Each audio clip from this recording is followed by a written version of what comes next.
Informasi lainnya, pemirsa, 5 warga yang melanggar hukum syariat Islam di Kota Lusumawe, Aceh dihukum ukubat cambuk hingga 100 kali sesuai Kanun Aceh nomor 6 tahun 2014 tentang hukum jinayat.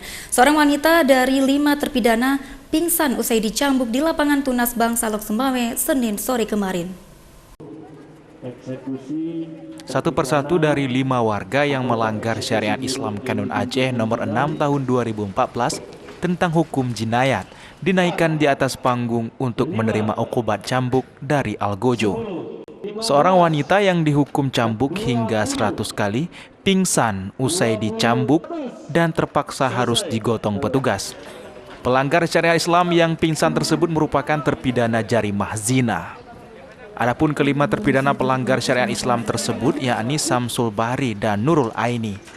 Keduanya divonis bersalah melakukan jarimah zina dengan hukuman masing-masing 100 kali cambukan. Kemudian terpidana Mahathir dan Sya'ban Irham divonis bersalah melakukan jarimah khamar dengan hukuman masing-masing 40 kali cambukan. Sementara Ibrahim Muhammad alias Pak Geci dicambuk 75 kali cambukan karena menyediakan tempat jarimah zina. Kepala Seksi Tindak Pidana Umum Kejaksaan Negeri Lusumawe, Kardono, mengatakan pelaksanaan hukum cambuk ini merupakan yang ketiga sepanjang 2021 dan kelima terpidana tersebut ditangkap di sejumlah lokasi di Lusumawe dan telah diputuskan di Mahkamah Syariah. Yang mana para terpidana tersebut dihukum oleh Mahkamah Syariah dengan pidana masing-masing ada yang 74 kali cambuk, 40 kali cambuk, 40 sama 102 orang. Yang terakhir itu adalah perempuan.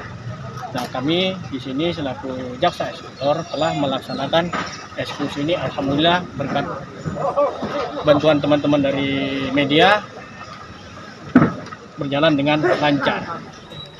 Menurut Kardono, terkait pingsannya seorang terpidana usai menjalani hukuman cambuk, pihaknya menyebutkan bahwa petugas kesehatan sudah melakukan pemeriksaan terhadap kondisi Nur Aini.